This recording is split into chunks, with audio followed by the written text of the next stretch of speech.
Hey everyone, what's going on? This is Zach, and yesterday in the previous video I talked about 5 Pokemon that actually benefit from Regulation C, aka Series 3, and the Ruin Pokemon coming to VGC.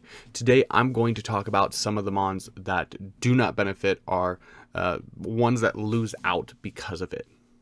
Now I do want to state up front that just because a Pokemon is on this list does not mean that it's bad. It's just that it's going to take more setup and you're going to have to get the checks out of the way for this Pokemon to succeed.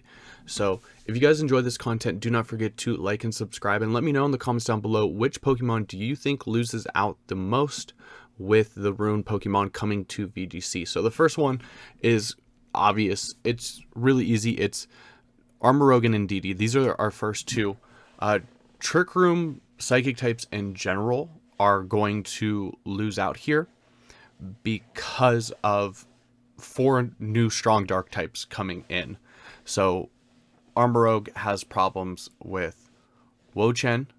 If it Terras to dark, you also have to deal with Leech Seed, and it does have the ability to carry Snarl. But Wo-Chen is the least of its problems. You have the Chi-Yu Fluttermane bringing off really good offense against Armorog right off the bat, and they're all without Terastallization, immune to Expanding Force, which is the big move for Armorog. Granted, Chien-Pao and Wo-Chen don't want to really take an armor cannon, but for the most part, these mons are faster than Armorog and are going to be hitting first. I don't think this is the end of Armorog. I do think Armorog might have to be used as something more of a defensive tool. So you have to remember, it does get access to Wide Guard. It does get access to Aura Spear. So you can still do stuff with Armorog. You still have Will-O-Wisp, and you can go Flamethrower as well. You might as well just overall drop the psychic type moves in a lot of cases if you want to use it as something, that helps you deal with Dazzling Gleams, that helps you deal with Heat Waves. It's going to be immune to Heat Wave overall, but you still have to worry about that Dark Pulse, and you can always go Terra Grass as Armorog usually does, so you don't really take much from the Ghost type moves or the Dark type moves. Or you could go Terra Dark, but that still makes you weak against a Fluttermane. Indeedee, the thing that makes Indeedee good is its special defensive bulk. So when coming up against a Fluttermane and a Chi-Yu, it's not going to do well. So it's going to be harder to get Trick Room up with these two out of contention, in all honesty, with all these dark types running around. And right off the bat, if you're leading Trick Room with Armorog and Indeedee, you're going to have a lot of pressure. The next 3 I don't think are bad. It's just going to be something that you have to get the checks out of the way. So that's Dodonzo, Tetsugiri, and Garganacl, or Garganadel, whichever you want to call it. I always feel like I'm saying it wrong no matter what I say. But with Dodonzo, you can go the Terra Grass, which helps you against the Wo-Chen matchup, but Wo-Chen still doesn't take any real damage from moves like Earthquake and Wave Crash or Order Up, for example. So this might be one of those situations where you have to use Dodonzo in a way that you avoid the Leech Seed or you get the Wo-Chen out of the way. You have to make sure that you preserve your Terra to deal with something like Leech Seed.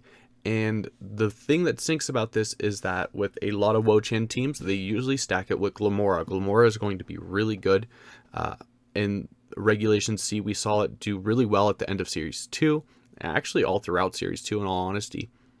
So if you're Terra Grass to avoid the Leech Seed, you're taking more damage from Sludge Bombs. You're still susceptible to Toxic Spikes, and you're still up for a Fissure. Now, you could avoid the Fissure by going Terra Flying. That's what a lot of people did early Series 1 to deal with the Dodonzo Earthquake matchups. The mirror matches, which could be good, but that means you're still weak to Iron Bundles, Ice type moves, and you don't have much to hit it back other than decent physical moves. And if you go Terra Flying to avoid Fissure chance, that means you're still weak to Toxic Spikes if they're set down before you Terrasilize, and you can still get hit with a Leech Seed.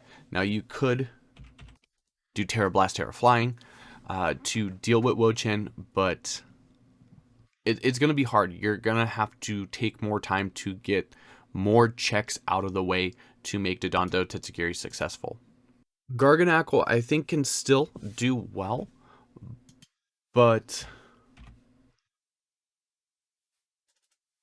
what makes Garganacl good is that it can sit on the field and be really passive. So people do this with things like Leftovers. They do Recover. They do Protect. And then in the last slot, some people go Body Press if you want to do more damage, or you go Wide Guard as a supportive mon. But here's the thing, its defenses are pretty good, but if it gets cut in half, it's not as impressive anymore, and its special defense is not that great. So you have to basically go from Terra Poison to Terra Grass, and that means you are now taking Fire type moves super effective. You're now taking Ice type moves super effective, and you're still susceptible to the Fissure. So we've seen this guy go Terra Flying before, but just like Dodongo, if you go Terra Flying to avoid the Fissure, that means you can get hit with a Leech Seed, so you just have to make sure you get those checks out of the way. The next one I want to say is Roaring Moon. Now, Roaring Moon is okay here, and what it's known for is its speed, and with Chien-Pao Dragonite being really popular, even more, you could also do Chien-Pao and Palafin. The 71 defense isn't that good. Now, a lot of people, like Ashton Cox, for example, was running their Roaring Moon really bulky, which made it really successful with Tailwind and Acrobatics, Terra Flying. But even then, to outspeed the Chien-Pao, you either have to get Tailwind up or you go Booster Energy. So standard set is Booster Energy, Tailwind, Protect. And then a lot of people have been going Breaking Swipe to deal with physical attackers. But I feel like even then, if you are going up against Dragonite, Chien-Pao, you're still in a pretty bad matchup, especially if you have to click Terra Flying every time, because there's the Sacred Sword, there's the Ice Spinner on Dragonite. All these things are going to do really good damage to Roaring Moon unless it Terrasilizes.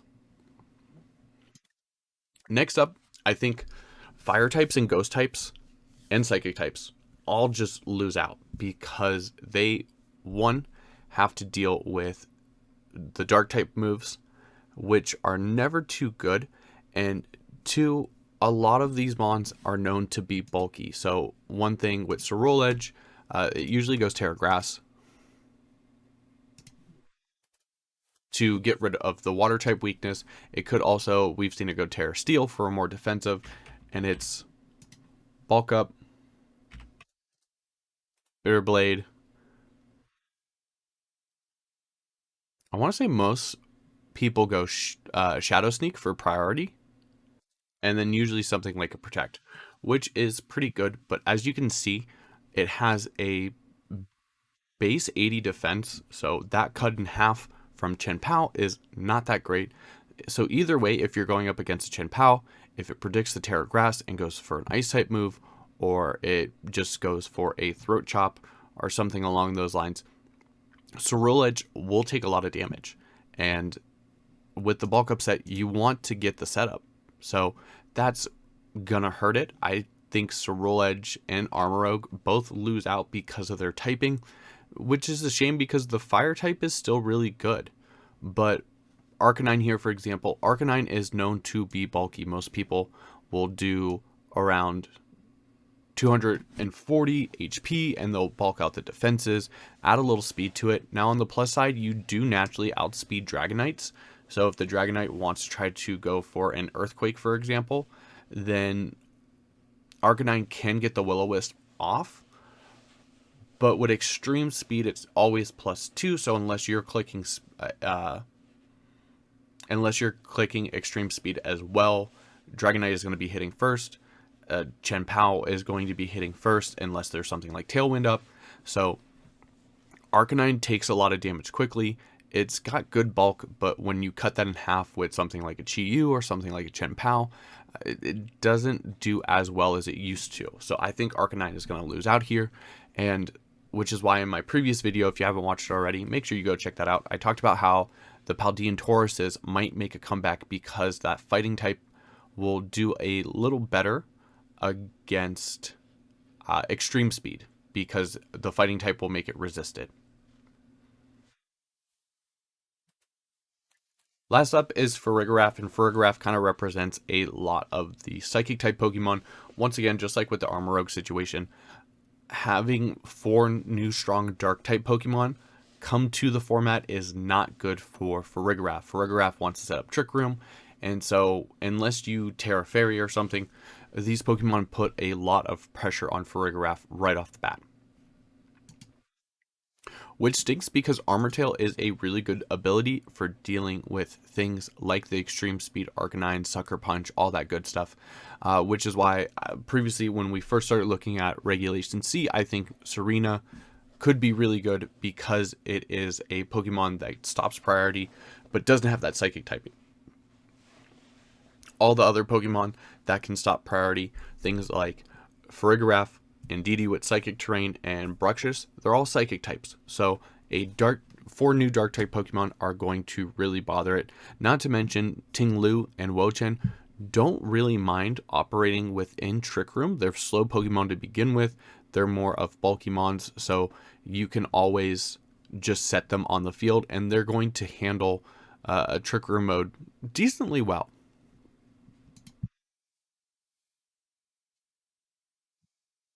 And last up, we have Iron Hands. Now, I know I said that Iron Hands would be good because of Fake Out priority with Chien-Pao doing a decent amount of damage, but the electric typing hurts it here, and Iron Hands kind of represents all of the electric types.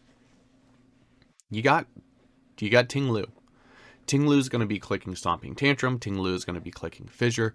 Either ones you don't want to take. If it misses the Fissure, Stomping Tantrum the next turn is going to be double powered, and that is going to do a lot of damage to Iron Hands.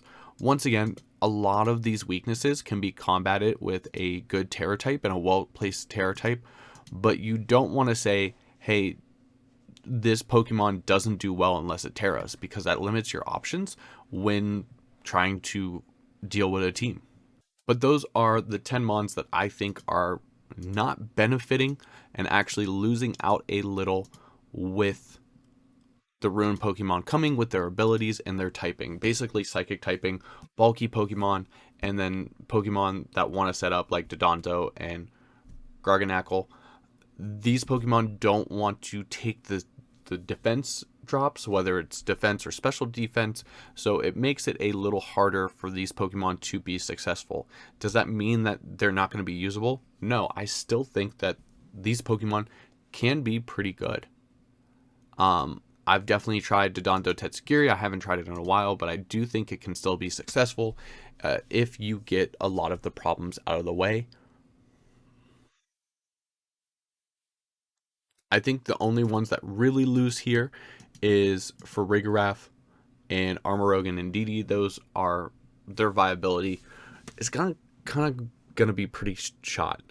Now, Esperatha is a Psychic type that gets access to things like Dazzling Gleam and Speed Boost, which could be really good.